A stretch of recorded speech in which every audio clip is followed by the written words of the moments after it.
Hi, I'm Miranda. I'm Mel. And we are going to be discussing today an article that is in the Gendered Society Reader 2nd edition. We're doing chapter 37. It was 37. It was the article Rape Prone versus Rape Free Campus Cultures, and it's written by Peggy Sanday.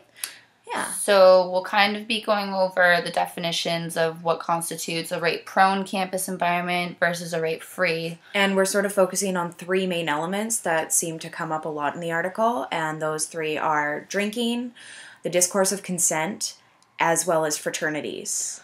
And then we kind of want to go over each aspect within the two different environments and then talk about how we believe UVic stands as to females that attend the university. Mm-hmm. All right. So for rape-prone campuses, the main factors that contributed to a rape-prone campus in terms of those three categories are for drinking. Drinking is sort of seen as like a social event, obviously, and however, instead, except in these rape-prone campuses, they're condoning overconsumption of alcohol. It sort of creates environments and situations in which non-consensual sex becomes fairly habitual. And then for in terms of fraternities, this sort of stems from this sort of environmental insecurity that males tend to feel when they aren't in control. This sort of also relates to how men depend on the pornographic industry, magazines, movies, so on and so forth, for informing them on women and how sexual encounters are supposed to happen. For consent, the main factor there is that drinking leads to non-consensual sex in the sense that the males in these situations believe that, by going to these parties, the girls are giving consent. Instead of it being, a girl goes to a party and in a proper state of mind says yes to having sex with a guy, it's, trying to work a yes out. They know that they have to get the girl to say yes, but they're willing to go to whatever means in order to make that happen, as opposed to legitimately having a girl say yes on her own terms. So I'm going to be talking about what constitutes a rape-free campus. By definition, Peggy Sanday says that there's a significant difference in the culture between rape-prone versus rape-free, obviously. Differences in character in certain interactions, sexual interactions, and like bonding interactions that we kind of touched on before with men.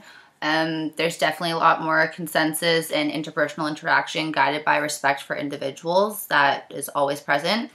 And Peggy uses the example of a university that goes under the pseudonym U, and the university is called QRS, also a pseudonym. And this fraternity does not consider itself to be like other fraternities on campus. They are very separate and proud of the fact that they don't kind of fall into the category of the loud, obnoxious, over-sexualized, stereotypical fraternity.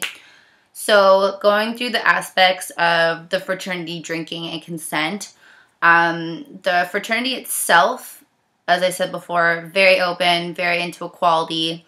In terms of drinking, they don't drink that often. They don't have drinking as a part of their initiation. When they host parties, parties are either free for everyone or everyone has to pay, which I kind of thought was really cool. Yeah. Yeah. They also they monitor rather than condone drinking, so they want to make sure that people don't get out of control.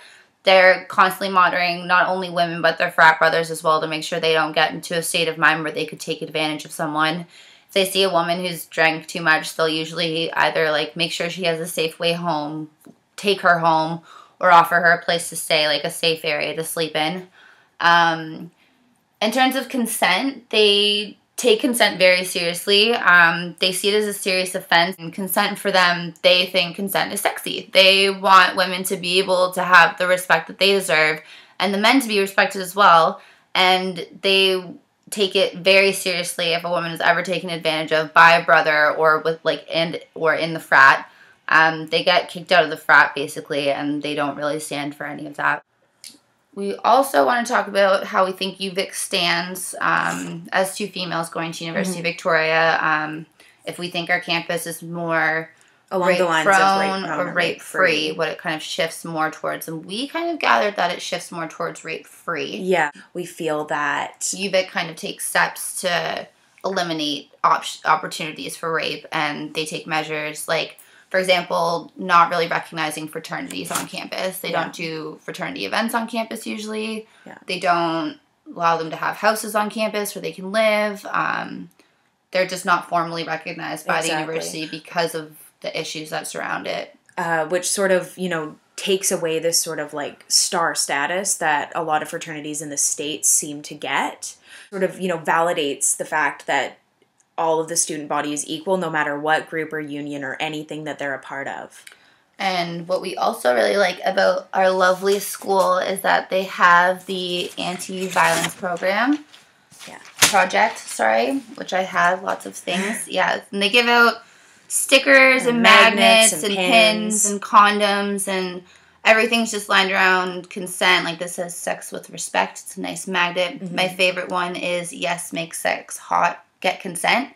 And they also have a lot of condoms that they circle around that say, like, consent is sexy, and make sure get consent before you unwrap. And all these other things, which sort of, legitimizes consent on a mutual ground. It makes it so that both parties have to be consenting, and that both parties have to be in the right state of mind when they consent, and for this to be, a respectful sexual interaction. And it also opens like a lot of open dialects about sex to make it a comfortable and safe environment for people to discuss these things. Yeah, and they don't feel like they're going to be reprimanded. It gives it a safe environment for people to have discussion and, open up about their interactions. And it takes blame away from the women, I guess, or any guilt that they would feel. It's kind of like, no. It places responsibility on the people that should be responsible. So yeah, that's what we have to say about rape-prone versus rape-free campus cultures. Yeah. And we hope you've enjoyed our blog post. And thank you very much for watching. Yes, and listening. And give us a good grade.